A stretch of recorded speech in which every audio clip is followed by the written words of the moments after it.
where they're at, she turns and looks at him and says, "Trent, is this a date?" He didn't reach for the key, still in the ignition. "You never told me how your car got impounded. Is this a date?" I asked again, more stridently. Silent, he sat there, his hands on the wheel as he stared at the front door and the flashing neon bowling pins. I want it to be. My face felt warm. A couple was getting out of a truck, a few spots down, and they held hands as they went in. A date? I couldn't imagine holding Trent's hand in public. Kissed him? Yes. Marshall? Yes. Not Trent. "Trent, this isn't a good idea. Normally, I'd agree with you, but I have a valid reason." Valid reason. His voice had been calm, but my skin was tingling, and I fidgeted with my shoulder bag until I realized what I was doing and stopped. "Nothing has changed in the last 3 months," I said. "No, it hasn't." I took a breath and thought about that. He'd kissed me 3 months ago, and I'd kissed him back. Nothing has changed. I heard the soft sound of sliding cotton as he turned, and I felt his attention land on me. Looking up, I read in his eyes the question. "Nothing?" I said, my hands nodding in my lap. Things felt different to me. We'd been all over Cincinnati together for the last 3 months, me doing everything from getting him coffee at the conservatory's open house to discouraging 3 aggressive businessmen who wouldn't take no for an answer. We'd developed an unwritten language, and he'd gained the knack of reading my moods as easily as I knew what he was thinking. I'd seen him laugh in unguarded moments, and I learned to be gracious when he paid my way into events that I'd never be able to afford. I'd been ready to defend him to the pain of unconsciousness, and I wasn't sure anymore if it was a job or something I'd do anyway. But he had another life, one coming in tomorrow on a 747 that didn't include me. "I can't be like Siri," I said, showing the world one face and my heart something else. "I know." His voice was becoming softer, more frustrated. "Yes, but we're still sitting here," I said, my anger building. "Why are we here if we both know it's not going to work?" "I want to take you bowling," he said, if that was all there was to it, and I flung my head back and stared at the roof of the car. "Rachel," he said tightly, and I brought my head down. "Tonight is the last night before the girls come home and my world shifts back to them. I've never had time for myself like this, ever. Gwen will be there evaluating me, though I know he doesn't need to, and until she leaves, Elspeth will be doing the same. The girls will be front and center, as they're supposed to be, and that's okay. But I've spent the last 3 months with you on this incredible freedom I've never had before, and I need to know if..." His words trailed off, and my heart hammered at his expression, both pained and wistful. "I need to know," he said softly. "I want to know what a date with you is like so I can look at it and say that was a date, and this was business. One date, one real date with a goodnight kiss and everything. One date so I can honestly say to myself that the others were not dates." I couldn't seem to catch my breath, and I looked back down at my hands all twisted up again. Slowly, deliberately, I opened my fingers and splayed them on my knees. I knew what he was talking about, and it might not be a bad idea, having a reference and all, but it sounded dangerous. "Bowling?" I questioned, and the worry wrinkle in his brow eased. "Sure," he said, his hands falling from the wheel. "You can't get banned, so there's no reason for them to kick us out." He hesitated, then added, "Or I could take you back home." And I'm going to end it right there.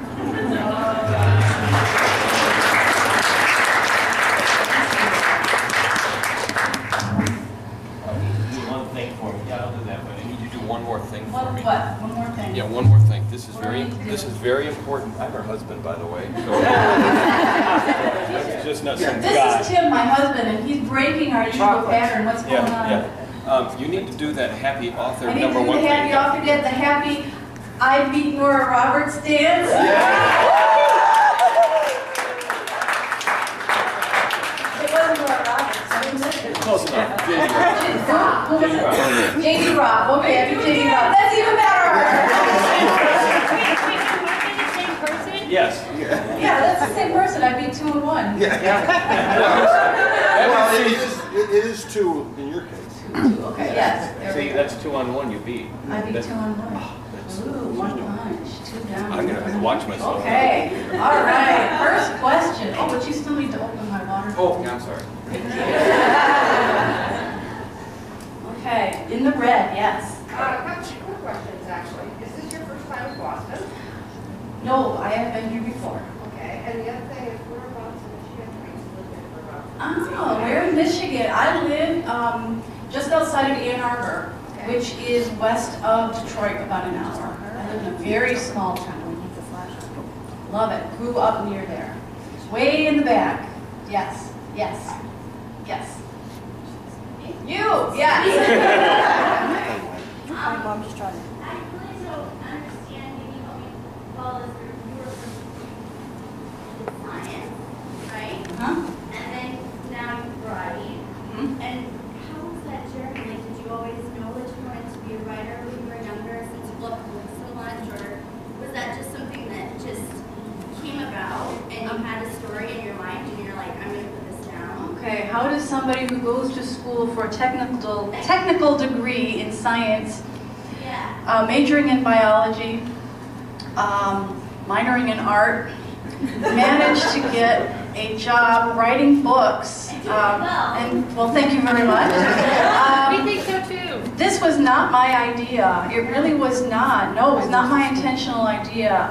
But I read a lot of books when I was growing up. I read a lot of science fiction and fantasy of the 70s and 80s, and I absorbed from them. I didn't just read them, I reread them and reread them because I loved them. But I unconsciously absorbed character development and pacing. And if you pick my work apart, you can see they're structured a lot like a science fiction novel. I only took the bare minimum classes of English to get through because I was told I could not spell. I still cannot spell. But then spell check came along. Yes, I love spell check. And I sat down, I was in my late 20s, and I sat down and I started writing. And it really was that simple. I worked at it like a part-time job. I fell in love with the process, is what happened. And I worked at it like a part-time job, 4 hours a day, and got better at it. Found myself a writer's critique group, worked another 3 or 4 years on it, and finally went to a writer's conference and met the man who became my agent. That worked 10 years ago. You can still do that, but now it's wide open. It is so wide open. It's amazing.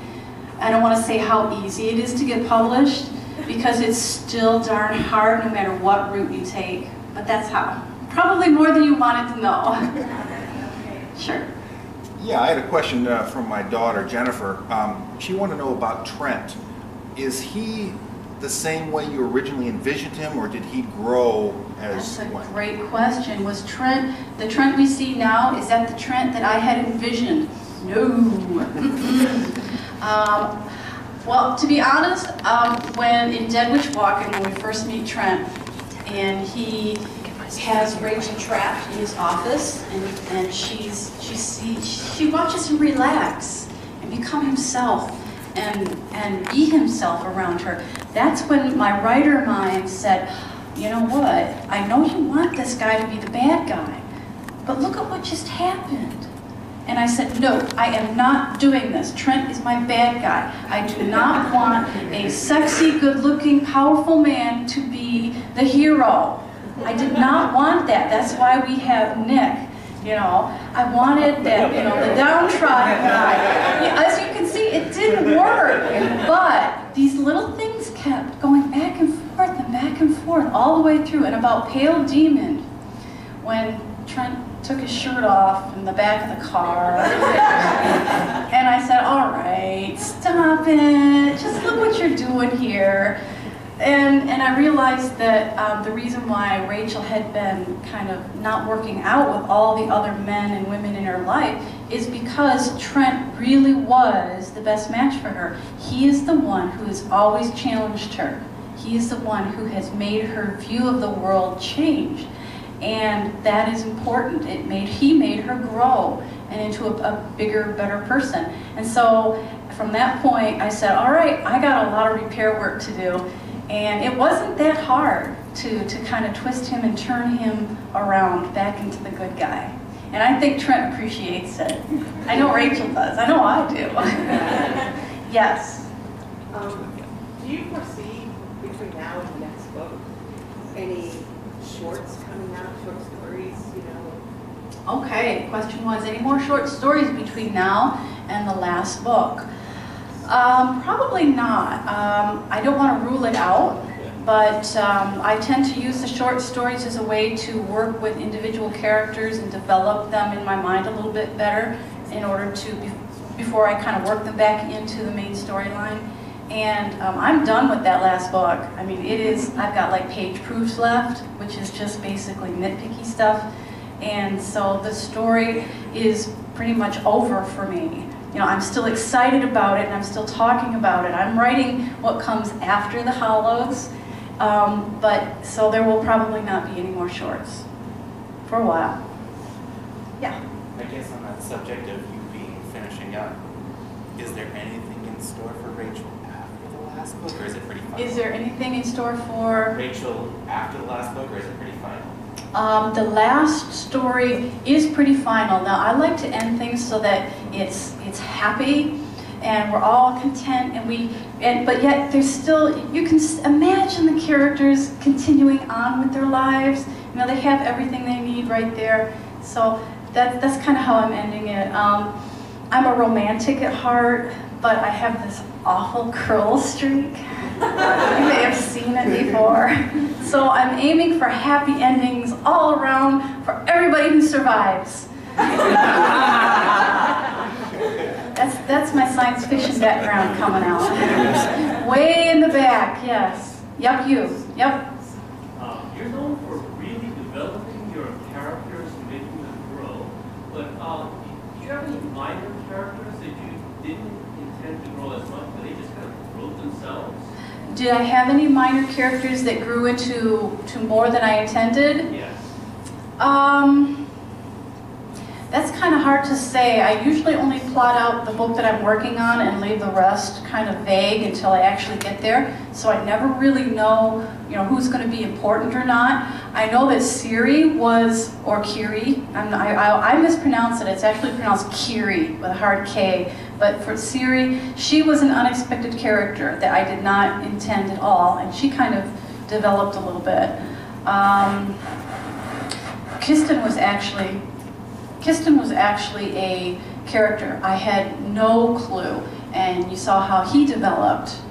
That tends to be pretty standard operating procedure for me. Of course, both of them are now dead. So if you're an unexpected character, you might be developed, but you might not make it to the end either. You like the red shirts? Red shirt character. Yeah, red shirts. And yes. In your next book or series that you're doing, is it science fiction or totally different? Okay, well there is one more Hollows book, but the series I'm working on after that, I'm trying to stick within the same kind of feel. I'm not working with vampires and witches and demons, but I can't seem to write anything without the mystical and magic in it, so we will still have that feeling. It's going to be quicker, faster, think Born Identity meets Paycheck kind of thing. I'm really excited about it. The main character is named Perry, and it's third person this time, which is different for me. I like first person, but third person lets me kind of show the other side and kind of ramp up the tension that way. I needed a new way. I needed to develop my writing skills a little more. I felt a little stagnant, and so I'm kind of shaking things up a little bit. Which one's your favorite? Which book is my favorite? Well, at first it was For a Few Demons More, and then it was Pale Demon. Now it's the Undead Pool, but I think when we finally get it out there, I think the last one, as yet untitled, will be my favorite, just because I just love the ending. I'm not telling you what it is. I know I'm a terrible tease. I guess I kind of have two questions. The one is if there's a possibility that I admit that you kind of spoiled things there because I'm still reading Ever After. But is there a possibility that Nick's gonna get the awful death that he deserves? Nick. I have tried to kill him off like 3 times, but his character is so, adaptable and conniving and slippery that it would almost felt false for me to write that ending and have him actually get his comeuppance. I don't want to spoil it, and I'm not going to spoil it, but he does show up before the end.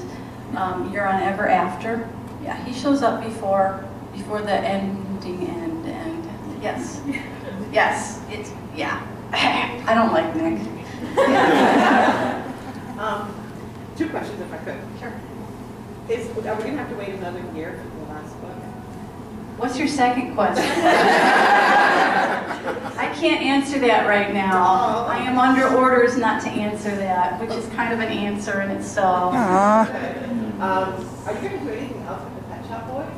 Okay, Pet Shop Boys. That is one of the novellas in, is it a novella? Yeah, it's about a novella size. In the compilation Into the Woods. Does anybody have one that they can kind of hold up? Not with them? Okay, oh yeah, if you turn around, they've got them in the back. They're selling them in the back. This is the compilation. That book holds all the Hollow shorts that have been showing up at the end of the mass markets. It also has the Trent and Jinx novella when they rescue Lucy, which is very cool. It has like 3 other stories that I might want to pursue after the Hollows.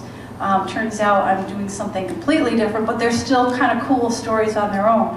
I am not going to be pursuing the Pet Shop Boys. I think it's a great short story, short novel kind of thing. I'd have to dig a little harder to find the real kernel of story that's in there. Maybe someday. How long does it generally take you to write each novel, and was it longer for the first one when you were developing the world? Okay, the question was, how long does it take me to write a novel, and is it getting easier?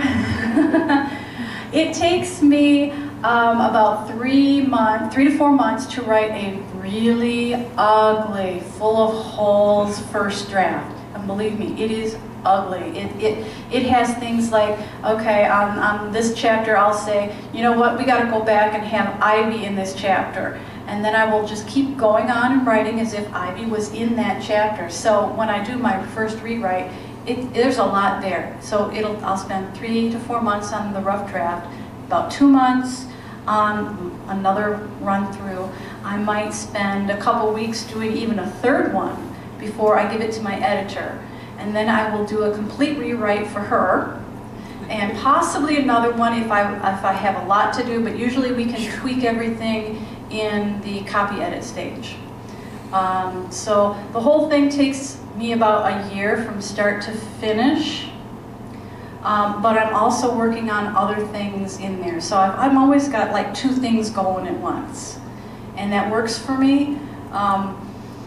But I see you're writing it down. Don't think that this is the way to do it, because it isn't. Other people work completely different. There's no wrong way to write except not to write. Looks like you're a writer. Sure. Do you find it difficult to make a transition from like one series to say like your younger adult series? Okay, the question is it hard to shift gears when you're writing?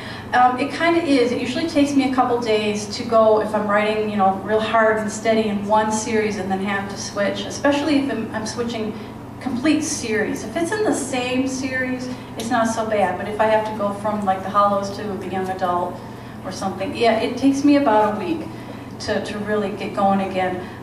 But usually these switches are kind of bracketed by, okay, I'm doing rewrite, okay, now I'm going to do copy edit, and then we're going to go back and do another rewrite, and now, oh, we're in page proofs. So I'm using different parts of my brain, and that kind of helps. And you know what? I didn't finish answering your question about the how long it takes me. It is not taking me any shorter. I'm still spending the same amount of time, but it's a lot easier now than it was 10 years ago. Yeah. Hey, my name's Paul, and thank you for all the lost sleep. My wife and I are big fans. I met the stories about 5 years ago, so a lot of them, I've read them all at once, and I've been waiting. I probably forgot, but who are the surface demons? Are they younger demons or something? Who are the surface demons? Yeah.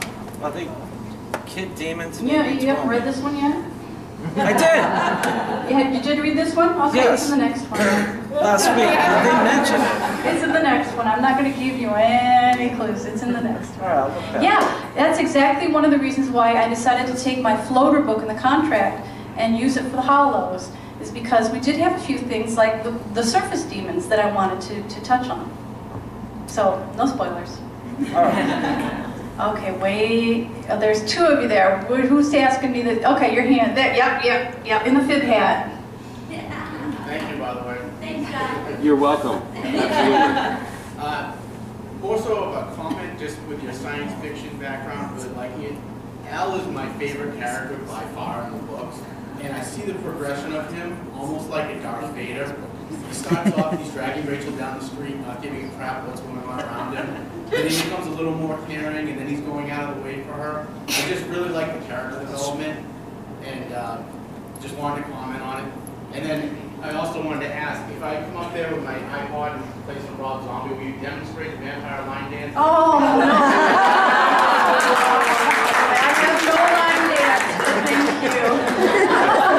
Yeah, that was, you know, if CW had actually picked up and run with the hollows, that was one thing that I wanted to see, was vampires dancing to Rob Zombie. And since we're on it, they did not pick it up and work on it fast enough, and the rights reverted back to me.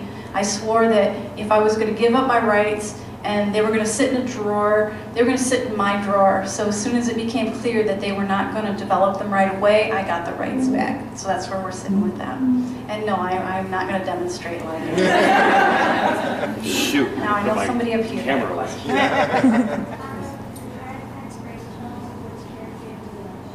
Out of Trent or Rachel, which one do I like better? Oh, that's hard to answer. My favorite character is usually the one who's changing and growing the most. And for a while it was Ivy, and then it became Al because he kind of took off, and then it was Trent.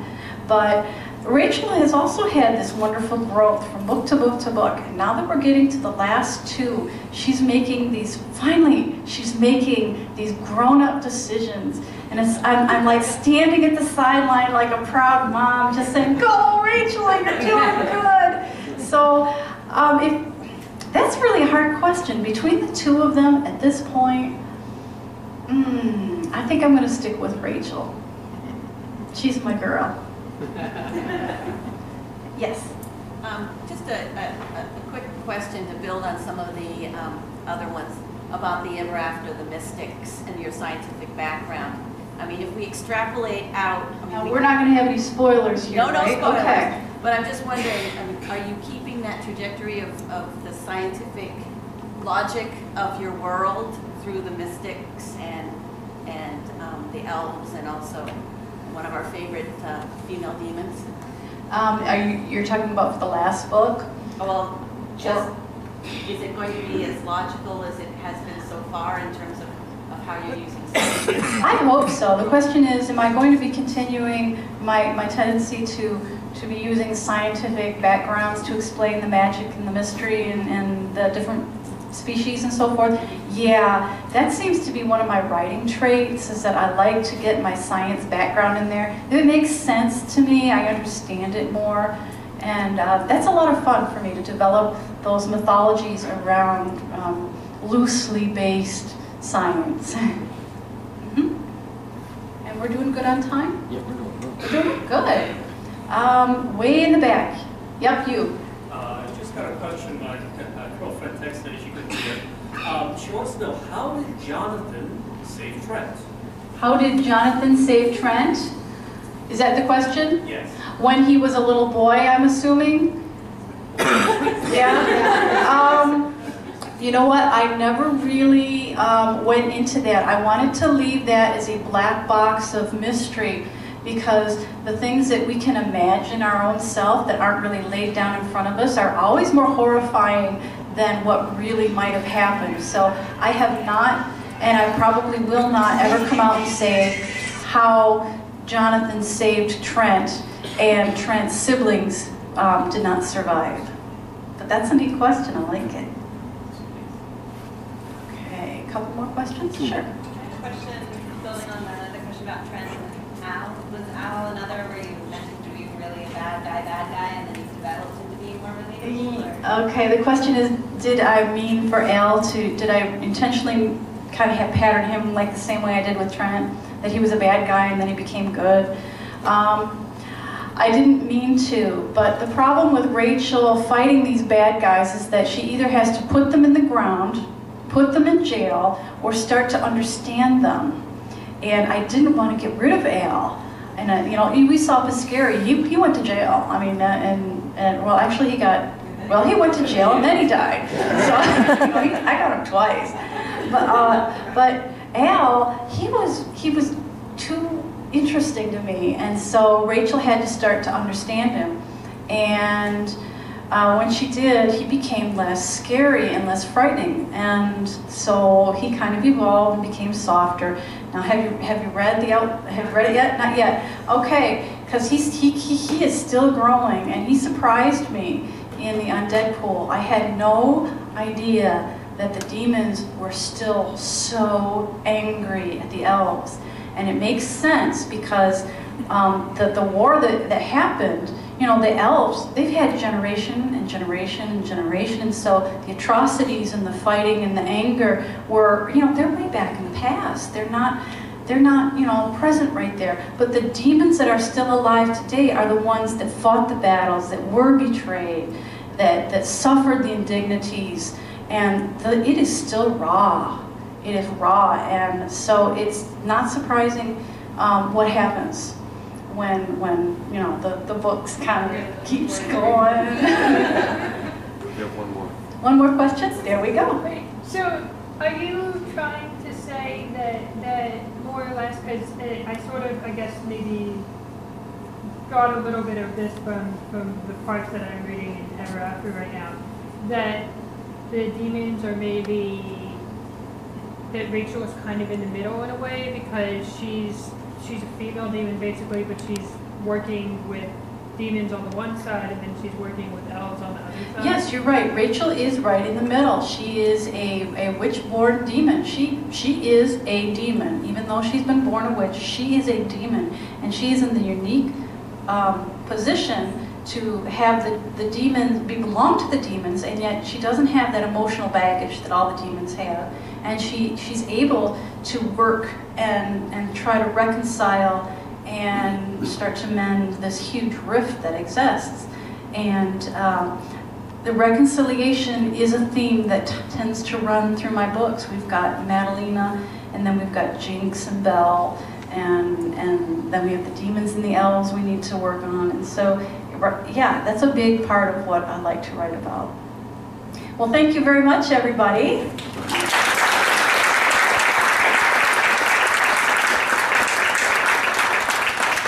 I know they're going to have a way of how they want to run the signing, but before everybody gets up, I'd like everyone that has a tour tee to come on up here. It could be this year, it could be last year, it just needs to be a tour tee. Come on up, we're going to get a family photo. This photo I'm going to actually put on my website is a high-res photo, so you know, if you don't get a photo, don't panic, it'll be there for you to lift. And